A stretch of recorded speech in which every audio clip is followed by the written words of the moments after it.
Good morning students. നിങ്ങളെല്ലാവരും പഠിച്ചു കഴിഞ്ഞാ? അമ്മയ്ക്ക് എന്തൊരു ഭംഗി എന്നുള്ള പാഠം കവിത പഠിച്ചു കഴിഞ്ഞു അല്ലേ? അതിൽ അർത്ഥം പഠിച്ചു, വിപരീതം പഠിച്ചു, പദ്യത്തിന്റെ 4 വരി പഠിച്ചു, ബാക്കിയുള്ള വരികളൊക്കെ ചൊല്ലാൻ പഠിച്ചു. നല്ല കുട്ടികളാണെന്ന് എന്നെ അറിയാം. ഇന്ന് മാം പഠിപ്പിക്കുന്നത് പാഠഭാഗത്തെ ചില വർക്കുകളാണ്. പാഠത്തിന്റെ ആ പാഠം മറിച്ചു കഴിഞ്ഞാൽ, അതായത് പേജ് നമ്പർ 26 കുറച്ച് പഠന പ്രവർത്തനങ്ങളുണ്ട്. ആ പഠന പ്രവർത്തനങ്ങളാണ് ഇന്ന് നിങ്ങൾക്ക് പറഞ്ഞു തരുന്നത്.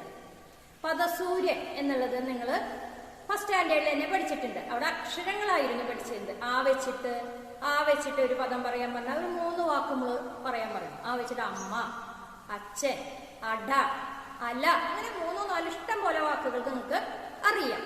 അപ്പൊ ഏത് പദമാണോ സെന്ററിൽ വരുന്നത് അത് വെച്ചിട്ട് അതിനോട് അനുബന്ധമായ കാര്യങ്ങൾ വരുന്ന വാക്കുകളാണ് നമുക്ക് അവിടെ എഴുതേണ്ടത്.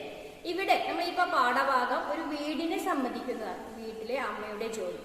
വീട്ടിൽ അച്ഛനുണ്ട്, അമ്മയുണ്ട്, ചേട്ടനുണ്ട്, ചേച്ചിയുണ്ട്, അനുജൻ, അനുജത്തി, അച്ചാച്ചൻ, അമ്മൂമ്മ, അങ്ങനെ എല്ലാവരും ചേർന്നിരിക്കുന്ന ഒരു വീട്. ആ വീടിനെ പറ്റിയിട്ട് ഒരു പദസൂര്യൻ നിർമ്മിക്കാൻ പറഞ്ഞാൽ നിങ്ങൾ എന്തൊക്കെ അവിടെ എഴുതും എന്നാണ് നമ്മൾ ഇന്ന് നോക്കുന്നത്. അതേപോലെ തന്നെ വരുന്ന പദങ്ങൾ വെച്ച് ഒരു 5-6 വാക്കുകൾ ഉണ്ടാക്കാൻ. ഈ 2 കാര്യങ്ങളാണ് ഇന്ന് മാം ക്ലാസ്സിൽ പറയുന്നത്. എല്ലാവരും ഒന്ന് ബോർഡിലേക്ക് നോക്കൂ. വീട് വരുന്ന പദം. വീട്ടിൽ വരുന്ന പദങ്ങൾ വീട്ടിൽ ആരൊക്കെ ഉൾപ്പെടുന്നതാണ് ഒരു വീട്. ആ വാക്കുകളാണ് മാം നിങ്ങൾ പറഞ്ഞു തരുന്നത്. അപ്പൊ വീട്ടിൽ ആദ്യം നിങ്ങൾ ആരെയും പറയോ? അമ്മ, അച്ഛൻ. അപ്പൊ മാം നിങ്ങൾ പറയും, ഞാൻ മേമ എഴുതുട്ട. ആദ്യം മേമ എഴുതുന്നത് അച്ഛനെ. അച്ഛൻ എഴുതാനാണ്. അടുത്ത കളി നമ്മൾ ആരെയും എഴുതും? അച്ഛൻ കഴിഞ്ഞാല് അമ്മ. അടുത്ത കളിയിലെ അമ്മയും. ഈ കളിയിലേക്ക് ആരെയും എഴുതും? വരച്ചിരിക്കുന്നത് ആരാ? അനുജൻ.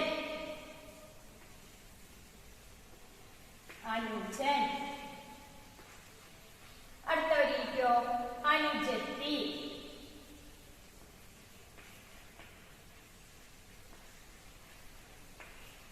ഇനി നമുക്ക് 2 കളി കൂടി പൂരിപ്പിക്കാനുണ്ട്. ഇതൊരു കളിയുണ്ട്, ഇതൊരു കളിയുണ്ട്. ആരെന്നെ എഴുതും?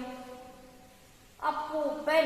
നമുക്ക് അച്ചാച്ചൻ നമുക്ക് വീട്ടിൽ വിളിക്കുന്നില്ലേ? അപ്പൊ അപ്പൂപ്പൻ എഴുതാനുണ്ട്. ഈ വരി വേണ്ടി താഴോട്ട് എഴുതാണ് അപ്പൂപ്പൻ.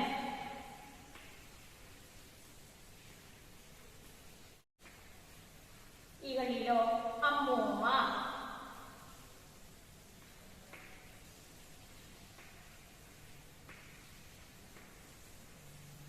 അപ്പോ ഏതൊക്കെ പറഞ്ഞു? ഇപ്പൊ പദസൂര്യന്റെ വീടിനെ സംബന്ധിക്കുന്ന ആൾക്കാർ ആരൊക്കെയാണ് വീട്ടിലുള്ളത്? അച്ഛൻ. അടുത്തതോ? അമ്മ, അനുജൻ, അനുജത്തി, അപ്പൂപ്പൻ, അമ്മൂമ്മ. അപ്പൊ ഈ കളിക്കാൻ ഇങ്ങനെ താഴോട്ട് പഠിച്ചിരിക്കുന്നത് കേട്ടോ. അപ്പൊ ഒരു വീട്ടെ സംബന്ധിക്കുന്ന ഒരു പദസൂര്യനാണ് നമ്മൾ നിർമ്മിച്ചിരിക്കുന്നത്. അടുത്ത് നമുക്ക് ചെയ്യാനായിട്ടുള്ളത് വരുന്ന പദങ്ങൾ. വരുന്ന പദങ്ങൾ ഏതൊക്കെയാണ്? ഒരു മിഠായിയുടെ പേരുണ്ട്, നിങ്ങൾക്ക് ഇഷ്ടപ്പെട്ട മിഠായിയാണ്. വെച്ചിട്ട് എന്ന് പറഞ്ഞേ. മഞ്ച് അല്ലേ?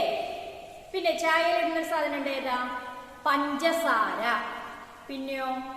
വഞ്ചി, സഞ്ചി. സഞ്ചി എന്നുള്ള പദം നമ്മുടെ ടെക്സ്റ്റ് ബുക്കിലുണ്ട് കേട്ടോ. അപ്പൊ സഞ്ചി, വഞ്ചി, പഞ്ചസാര, മഞ്ച്, അഞ്ച്, കുറേ പദങ്ങൾ നിങ്ങൾക്കറിയാം അല്ലേ? ഓരോന്നോരോന്നായിട്ട് എഴുതി നോക്കാം. വരുന്ന പദം. ഒന്നാമത്തെ പദം നമ്മൾ എഴുതി ടെസ്റ്റിലെ പദം തന്നെ എഴുതി. സഞ്ചി. സഞ്ചിയുമായി ഞാൻ പോയി പറയൂ. സഞ്ചി. അടുത്ത പദം വഞ്ചി. വാനയില്ല, അതേപോലെ തന്നെ ജീവ. സഞ്ചി, വഞ്ചി. അടുത്ത പദം, മൂന്നാമത്തെ പദം പഞ്ചസാര. കാപ്പിയിലിടൂലോ പഞ്ചസാര? പഞ്ചസാര. 3 പദം പഠിച്ചു. 4ാമത്തെ പദം, അടുത്ത പദം പറയൂ. മഞ്ച്. മഞ്ച്. അടുത്ത പദമോ?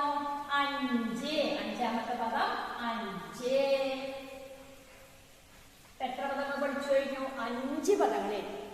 ഒന്ന് പറയാമോ ഏതൊക്കെയാണ്?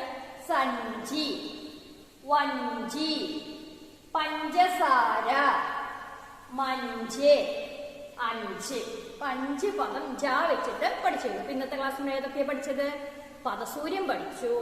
ജ വെച്ചിട്ട് 5 വാക്കുകൾ എഴുതാൻ പഠിച്ചു. പദസൂര്യനിലെ വീടാണ്. വീടിനോട് അനുബന്ധമായിട്ട് വീട്ടിൽ ആരൊക്കെ ഉണ്ട് എന്നതാണ് നമ്മൾ ആ പദസൂര്യനിലെ എഴുതിയത്. എല്ലാവർക്കും മനസ്സിലായോ? മനസ്സിലായി അല്ലേ?